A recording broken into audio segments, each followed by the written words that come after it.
So, Mr. Quo has leaked some more information once again. I know this isn't too recent, but we've been talking a lot about the iPhones that are coming out next month. We know everything. There's no surprises. We know it. But luckily, we got a bit of interesting reports that says Apple is still hiring former employees of Tesla so that they can release their own car by 2025? Maybe a little bit sooner if things go well, but yeah, that's kind of a giant shift in Apple's direction, so I think it's time we start talking about it.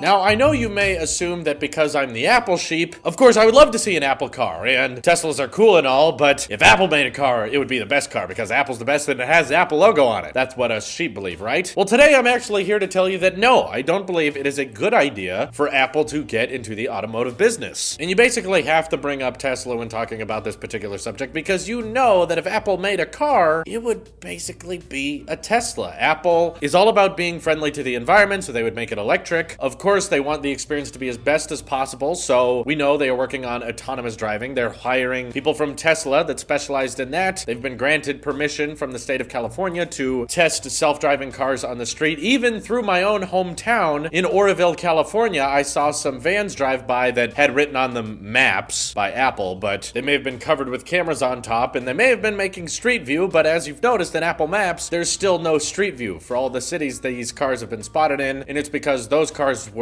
not mapping the world for Apple Maps. They were definitely experimenting with self-driving car software. So, now that there's reports that Apple is actually making their own hardware, this is no Google Waymo where it's just a software service that piggybacks on the brands of different types of cars, and that Apple is actually working on their own home-built hardware vehicle to compete with Tesla, I immediately went, well, you know, originally like a year or so ago, I would have been excited for that because I love Tesla. I'm a huge fan of Tesla, and I love Apple. I'm a huge fan of Apple, so I would have loved to see those two companies compete because I think they share a lot of the same ideologies, but they just work in different markets. So to see Apple come into the automotive market and start competing with Tesla, competition's great. It pushes the industry forward. They would have to compete with one another, and that would have been really interesting. But now seeing how Tesla has been expanding their lineup and growing their business more and more and more, even though they're losing a lot of money, they are still just miles ahead of what Apple could ever release in a single year at a single time. So my point of view is that since Apple can't really do much different than what Tesla has already done, what's the point in even trying to enter the market? Who is actually going to be interested in an Apple car when Tesla is already specializing in so many different fields already? So they started with that Roadster, then they moved their way down to the Model S and the Model X. So they had kind of the premium EV market. So Model S is fairly expensive, starting at around $75,000 to $70,000. People can afford it. You see them quite often in the Bay Area, but back here in Butte County, you see them here and there. But they were selling all of those Model S's and X's, with the X's starting at around $100,000 and being a cool crossover that can hold more people, with those awesome Falcon doors. You see those every once in a while up here as well. But now Tesla used that money they made from those premium sales so that they can work on a more budget-friendly Tesla, the Model 3. And these are growing in popularity very, very fast because after incentives, they come in at a starting price of $35,000, which still, to, I mean, like high schoolers, that's a lot of money. But for the general public, that's not that bad at all, especially people who are on leases. And Teslas are finally having prices available to general users and general consumers so that Teslas can actually be an extremely popular car across the world. And it's not just about the car models as well. It's about the networks of charge stations, dedicated ones just for Teslas, and supercharge stations that have grown and grown. You can go on their website and look. They have all across the planet all of these different charge stations that allow Teslas to only stop at charge stations from coast to coast and basically have a charger within range of your Tesla at any time, so you don't have to worry about the battery running out. That is a huge advantage, let alone just the new car manufacturing they're doing. Not even to mention the Gigafactory, which is being built, and there's actually multiple Gigafactories that are going to be built across the US and across the world that Tesla owns that is dedicated to making lithium batteries for electric cars, not just Teslas. Meaning that even if Apple decides to enter the EV game, they're still going to be buying batteries from Tesla anyway. Now, if we go back to the lineup of Tesla cars in the works, Elon says they're working on the Model Y, which is going to be a more budget-friendly crossover. So the Model 3 was the cheaper version of the Model S. Now the Model Y will be the cheaper version of the Model X. So becoming even more affordable than it already is. And Elon says they're still working on a pickup truck. The semi-truck is still being tested. And before this rumored Apple car gets released, Tesla will already have semi-trucks on the road. So this is why I don't think Apple needs to enter this market. It's because that I know of, they won't won't really have anything new to add unless Apple comes up with some pioneering technology, or they stole it from some other company or bought it from some other company that is completely different from a Tesla. It can't be just it can drive itself and it's electric. That's not enough. Tesla's going to beat them out and slaughter them if that's all the Apple car does. It's just a cool looking car with an Apple logo, electric, and probably going to start at $100,000. So who's really going to be interested in that? Definitely not me if Apple's not trying to work on bringing electric vehicles to the general public and make them more affordable, which Tesla is doing right now as we speak, making them more affordable. If Apple doesn't want to release a car until 7 years from now, they're going to be so behind the game, they're probably just going to lose money on the R&D they did for this Project Titan or whatever they call it. And once again, let me be clear. Apple experiments and does research and development on all kinds of different projects, and just because Kuo thinks there may be a car coming out in 2023 or 2025, that does not mean a car is actually coming out. This is in the research and development phase, which means that if Apple decides this isn't worth it or they can't make a profit off of this, then they're not going to release it. They're never going to hit the market. And I think that would be a good idea, especially seeing how Tesla is rising. And I think if Apple really, really is passionate about jumping into this EV market and they believe that is the future and they need to have a foot in the door there, I think the best thing they could do is either just make self-driving software, kind of like Google Waymo, that they license out to other car manufacturers to do, or the more crazy one, literally just buy out Tesla. This was a rumor that was growing a couple of years back. It has since kind of died out, but Tesla has been losing money basically every single year. Elon, luckily, is pouring lots of his own money into Tesla because he wants to see it succeed, and as we are seeing, they're making a lot of money, but alongside it, they are also spending a lot of money, hoping to finally turn a profit at some point in the future. If they really wanted to make sure they turn a profit and don't lose all their money and are able to keep investing in new gigafactories, new Tesla models of cars that range in size and price and functionality, Apple is one of the few companies on the world that can actually afford a Tesla buyout. It would be very, very expensive, yes, and probably one of the most expensive business buyouts in history, maybe even hitting close to 100 or exceeding $100 billion.